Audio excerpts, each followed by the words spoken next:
All right, we're going to go ahead and get started. Hello, everyone, and welcome to today's webinar, Making Your Inventory Work for You. My name is Casey, and I'll be the moderator for today's event.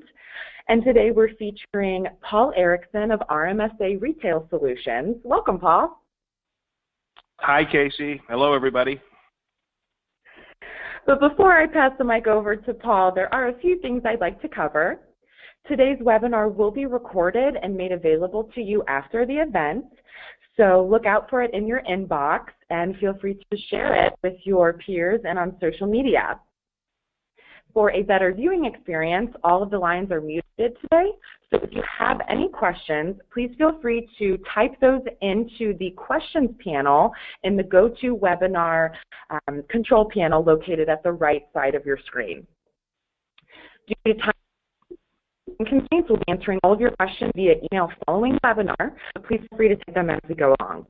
And finally, we will be live tweeting throughout today's webinar, so please feel free to join in the conversation and tag us at RIX Software using the hashtag RMSA Webinar Series. All right, I think that covers all the housekeeping details, so we can dive in. As I mentioned, my name is Casey McManamy.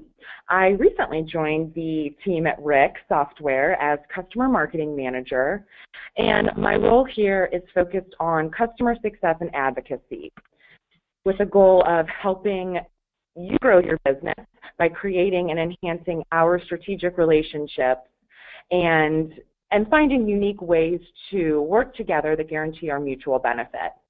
So for all those RIX customers out there that joined us today, I hope to connect with you and your team in the near future to learn more about your business and how you use RIX software.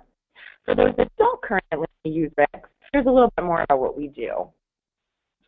RIX makes retail technology, primarily used by North American footwear and apparel retailers. And they use our product to manage their inventory, sell at their point of sale, track customer data, and report on their business performance. RIX has been around for over 35 years. We are constantly working to evolve, and we're currently growing, we're profitable, and we're sustainable. And we do this first and foremost by focusing on our customers and their needs, and then by focusing on gaining and empowering new retailers within our software. We've got such a great team here at RIX. Everyone has such a wide variety of backgrounds and experience in retail, technology, and change management. In fact, unlike some other providers you may be familiar with, here at RIX we make, test, sell, support, and consult on our product. So that means we built our cloud-based subscription retail technology in-house and took it directly to the market. And that's RIX. So without any further ado, I will pass the mic over to Paul. Some may call him the Dalai Lama of retail or the Sherpa of the journey to great profitability. But we're thrilled that he has joined us today. And Paul, it's been such a pleasure working with you lately. I know you've got a lot of awesome information to share, so please take it away. Thanks, Casey. And you were right. I am your Sherpa of retail profitability. RMSA is a 60-year-old company. That's right. Between RMSA and our partners at RIX, we've got 95 years of helping independent retailers throughout North America make more money. We take data, and we take that data and we turn it into strategies, into profit dollars.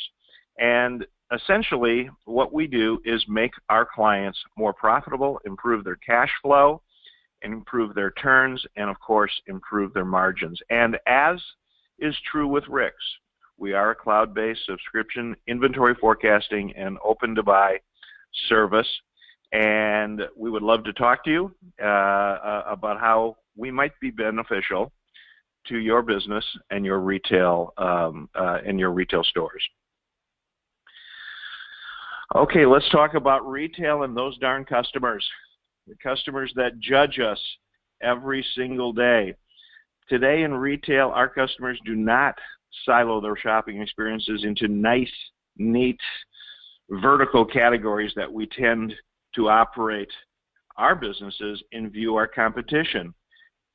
Our customers today compare us horizontally not vertically. For them, shopping is shopping. And don't be surprised if they compare how they felt in their last visit to Trader Joe's or Victoria's Secrets or even the local CVS pharmacy to the experience they're getting in your store. And that can be, I think, for a lot of retailers today, quite frightening. Every amazing retailer and service provider out there is setting our customers' expectation for us. And what do they want? You know, Sigmund Freud asked over 85 years ago, what do women want? And he went to his grave with absolutely no answer. All of us are not human beings that are not logical animals. You know, some of us are going to drive 10 miles out of the way to save 5 cents on a gallon of gas. Some of us will think the same 10-mile trip to save $20 on a $60 printer is a good deal, but we'll pass on $20 off a $799 iPad, which is also 10 miles away. It's the same $20. We are emotional first, and especially in dealing with the here and now, the present. Experience controlled by emotion for the most cases. Those are our customers. So what do they want? Well, I think they want kind of 3 specific things. And the first, of course, is they want good service. Shoppers are tired of being considered faceless numbers in a crowd, and they're willing to pay for a better experience. A recent survey showed that over 2/3 of Americans will spend 14% more with a company they believe delivers excellent service. And so our ability to shatter expectations, to blow away the customers, to have empathy for them is everything in retail today, the customer experience in your store. And what's the number 1 complaint amongst customers in a retail store? Well, it's standing in line, the cash wrap. The cruel reality is that most shopping leads to paying. The source of most consumer anxiety is, where do I stand? How long will this take? Gee, the rest of the store seems so friendly. But the cash wrap is where all the illusions can fall away and the true function of the store is revealed.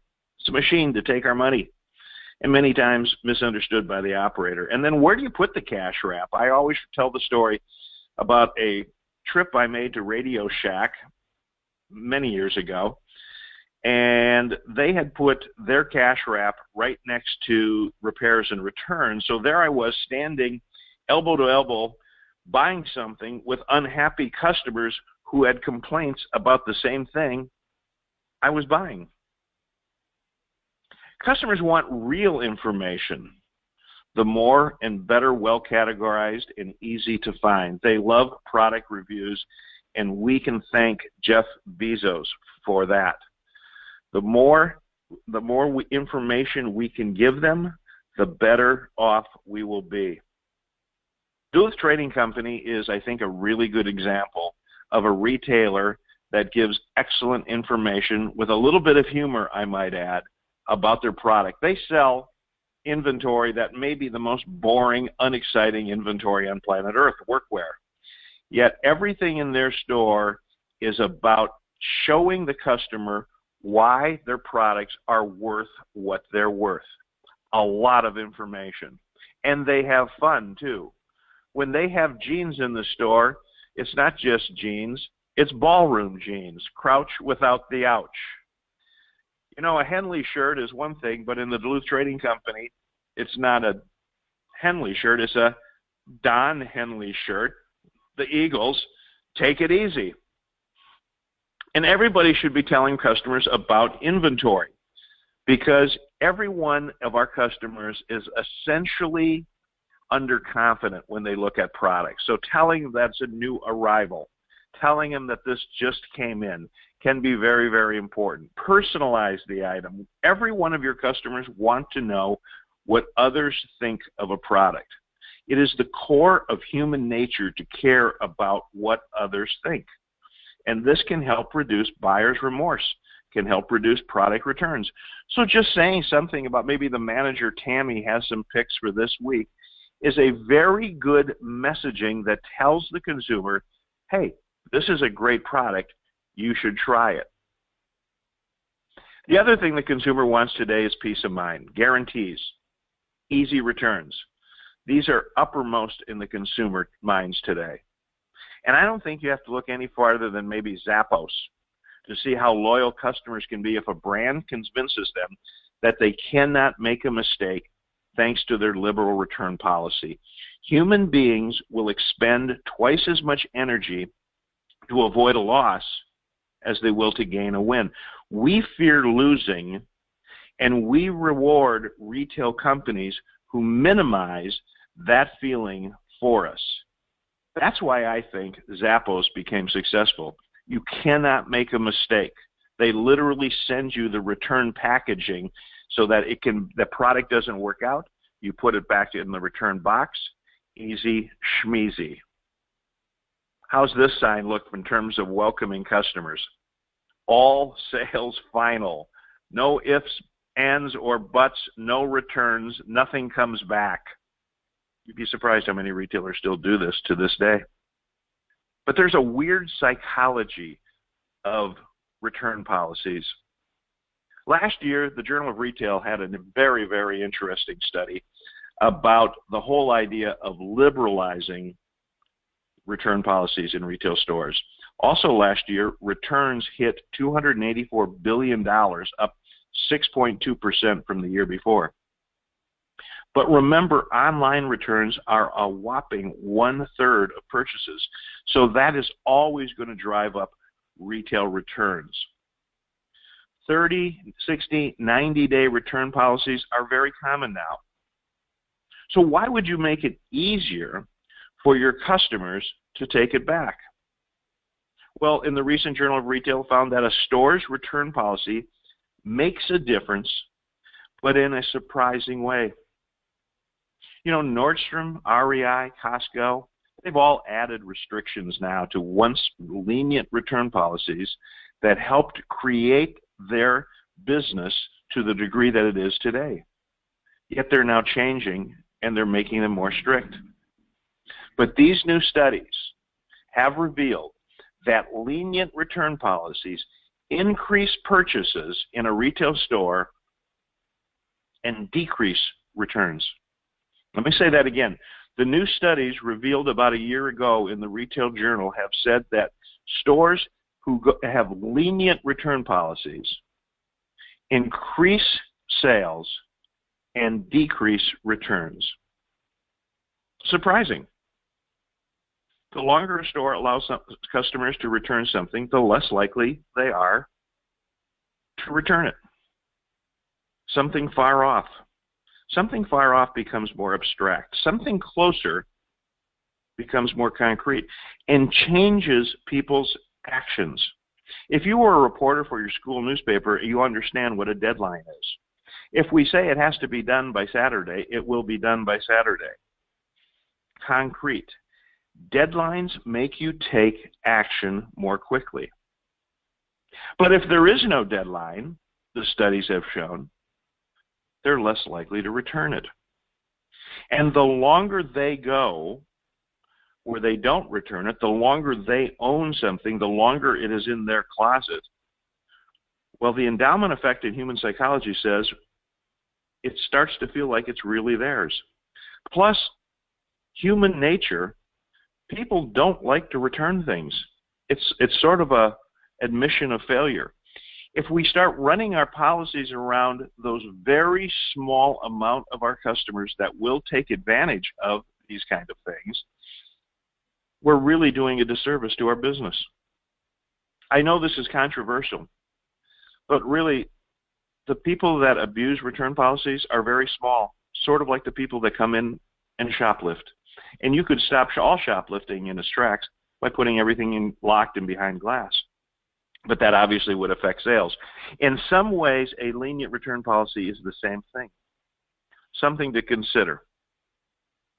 You know, it's a reciprocal contract with your consumer. Nordstrom has this sign up at their headquarters in Seattle. Our philosophy is to deal with you fairly and reasonably, and we hope you will be fair and reasonable with us as well. That's a pretty nice little reciprocal contract they have with their consumer. And some customers, quite frankly, should be fired.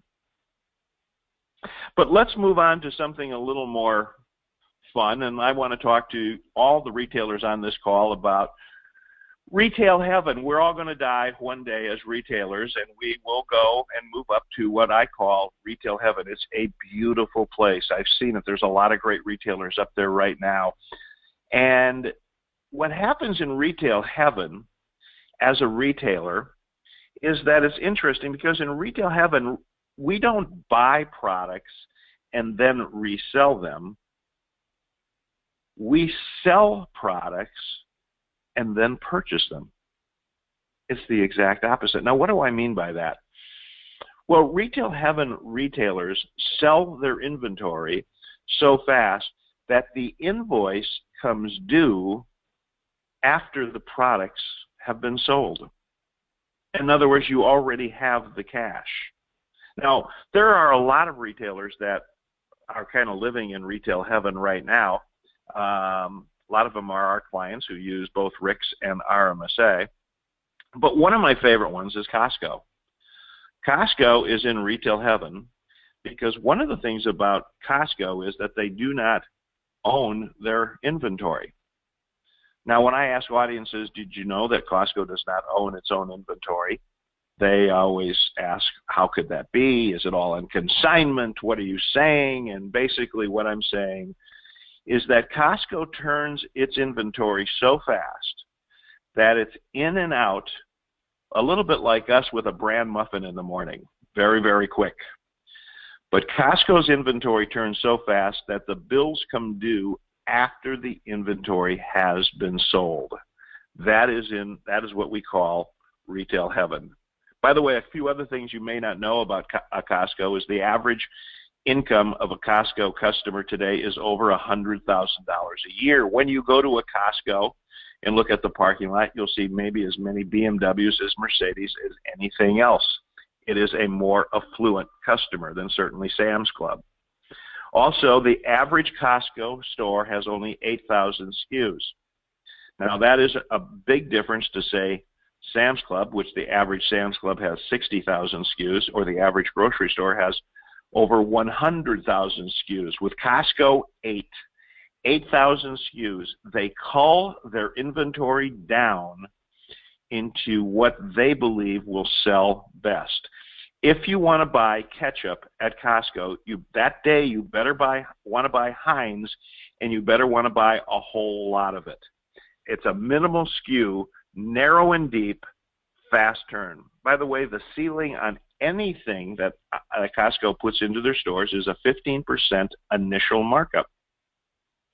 There's nothing that you will buy at Costco that the retail price is greater than 15% of markup. And you say, how can Costco make money doing that? Well, they don't. Their entire retail empire is based on membership fees. Membership fees produce the entire net profit of Costco. They literally run the retail part of merchandise at break even. And here's something else that I think is very, very important. There's always something new.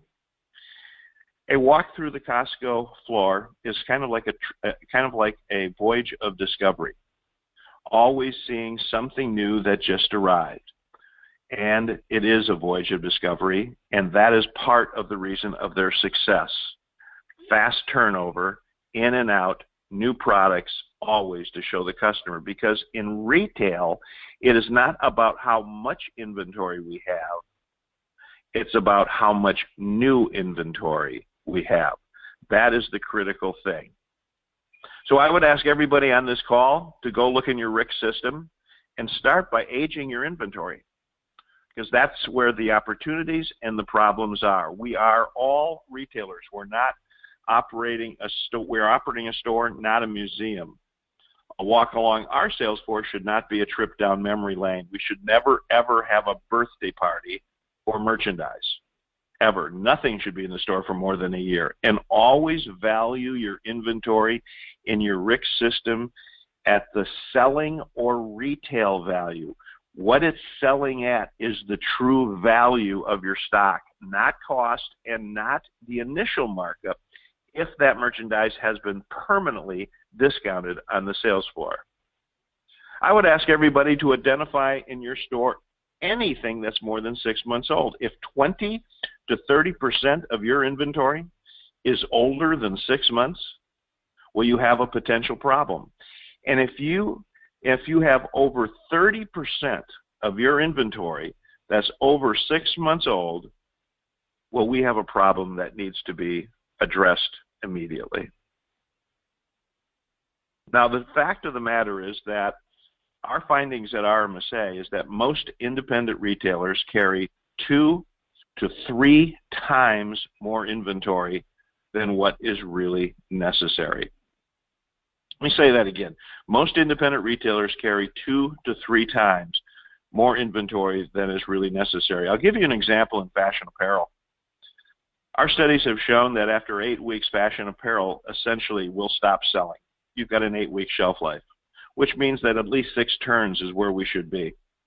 But it is very rare to find a women's boutique, women's fashion, that gets that kind of turn. Many of them get 3.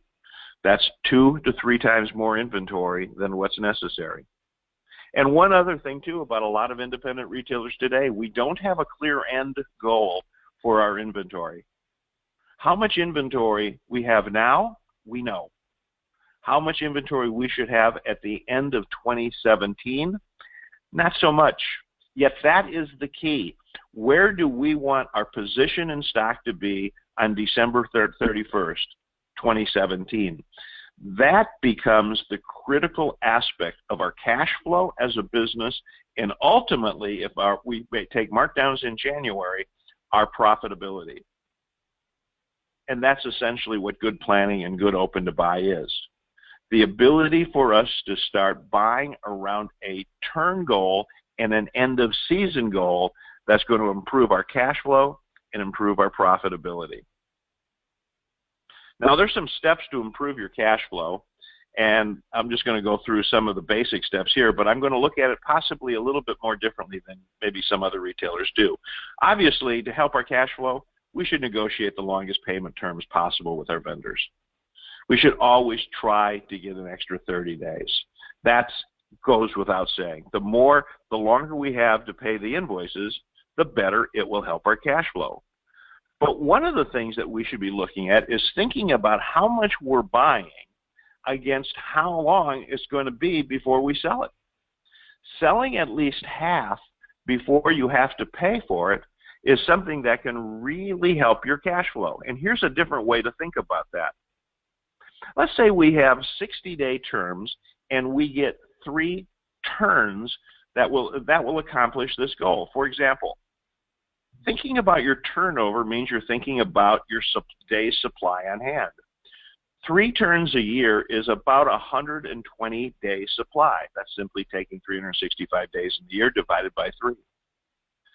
If we can get 60-day terms from our vendors and we can just replace our inventory 3 times over the course of the year, that means that approximately half the items that we bought are sold and the cash is in the cash register by the time the invoice is due.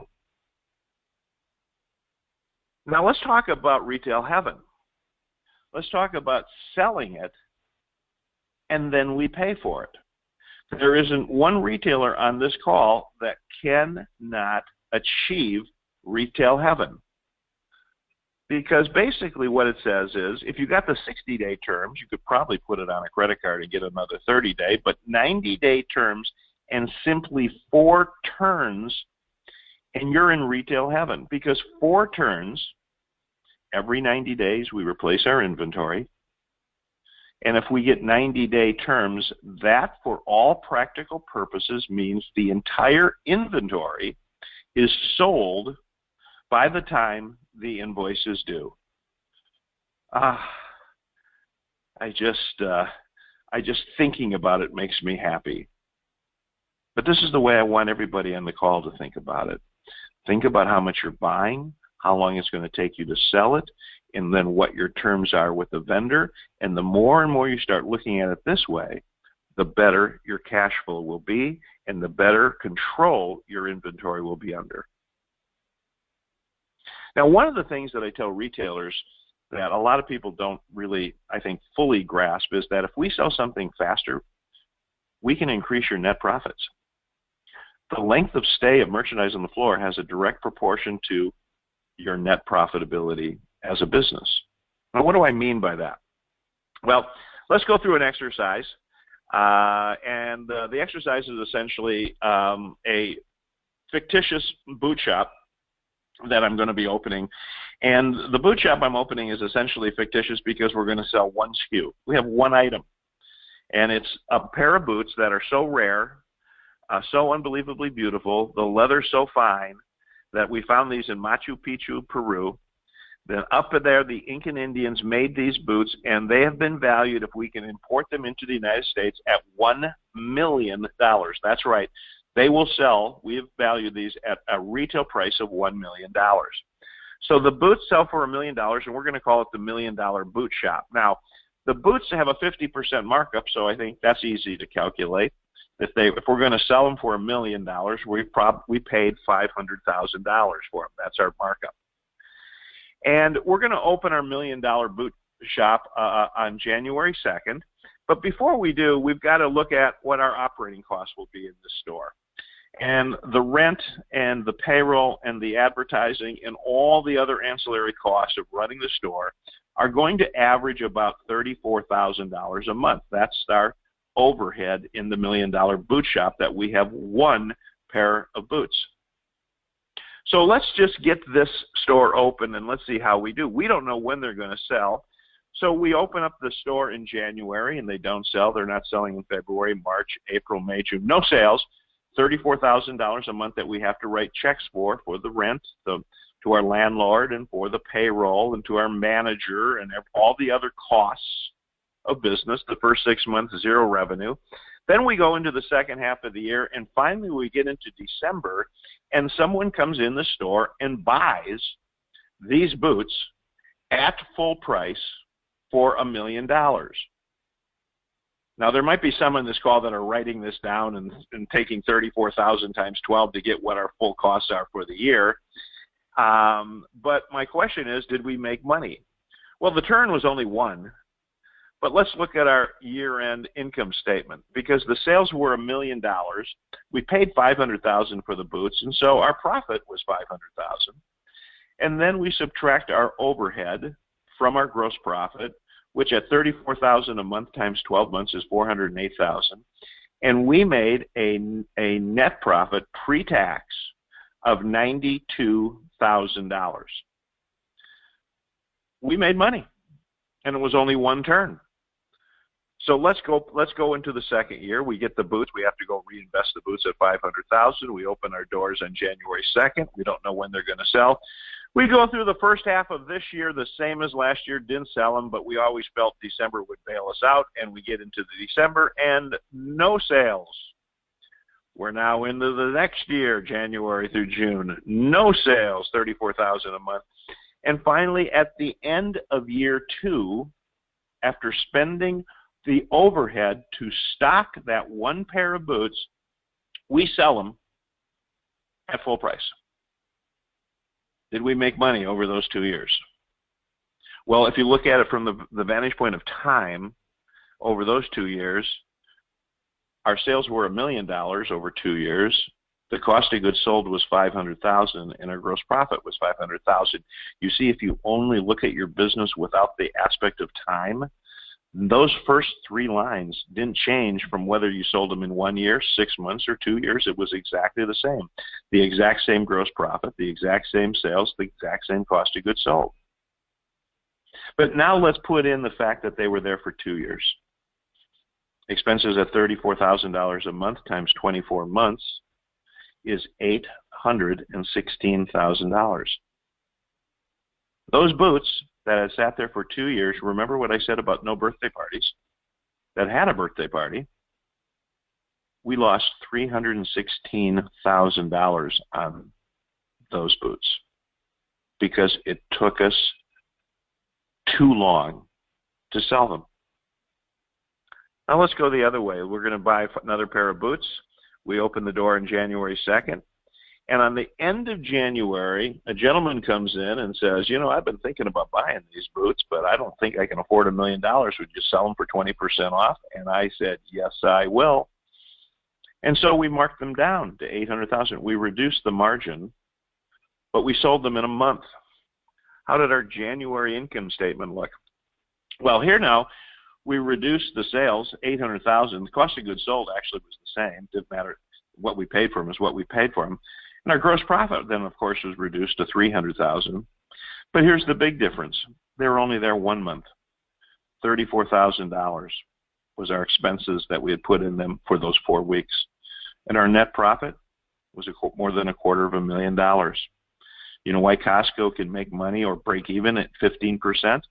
Because the goods never stay there that long. They are in and out very quickly.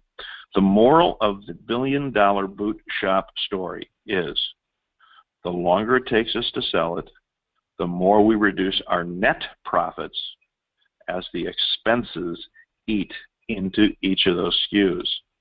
Turnover, sell-through, time, all factor in for us in terms of our cash flow and our net profitability in the store. Turnover is the key to retail and controlling your inventory. You can call it sell-through, that's short-term, weekly or monthly. Inventory turnover is calculated typically over the course of a year. But we need to increase it. Any attempt to control inventory and to increase your profits and your turns needs to be started with 3 steps. And the first step is have a sales and inventory plan to achieve faster turn.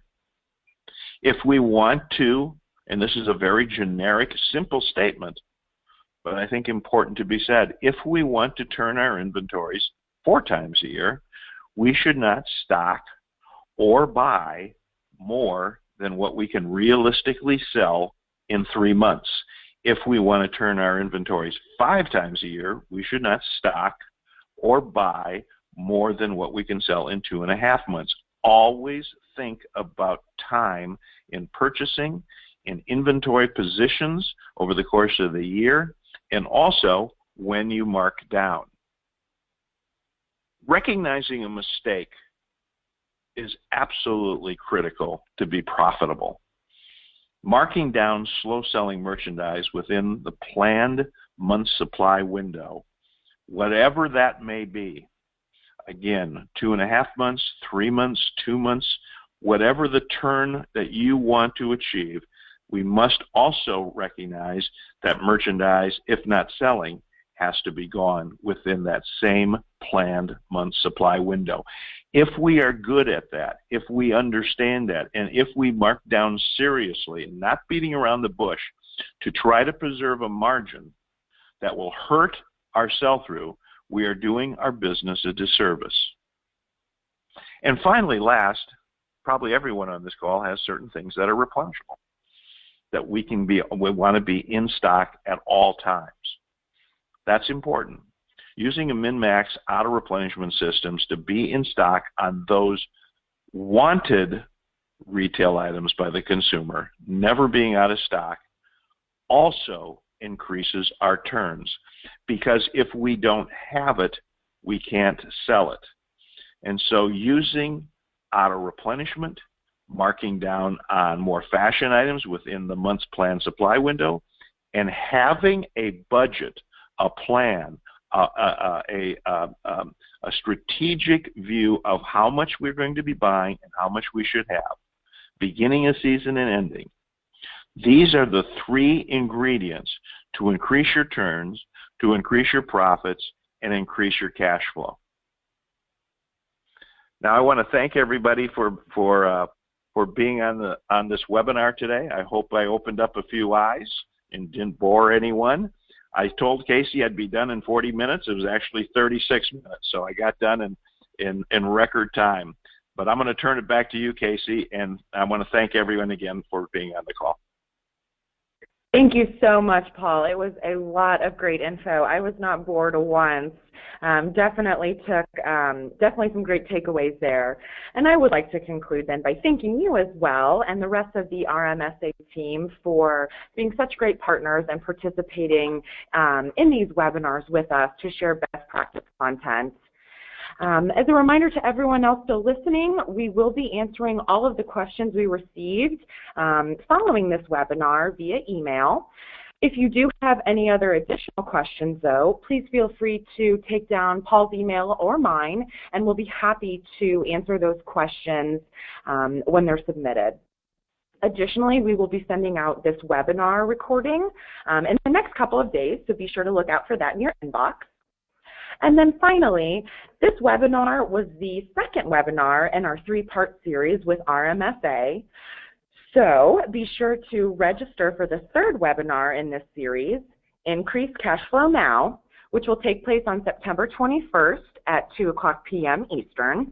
And then you can also find that original content from the first webinar in this series at ricksoftware.com underneath the Resources tab, and then click Webinar. So thank you once again, everyone, for joining us, and we hope you have a great day and look forward to all of those followed-up conversations.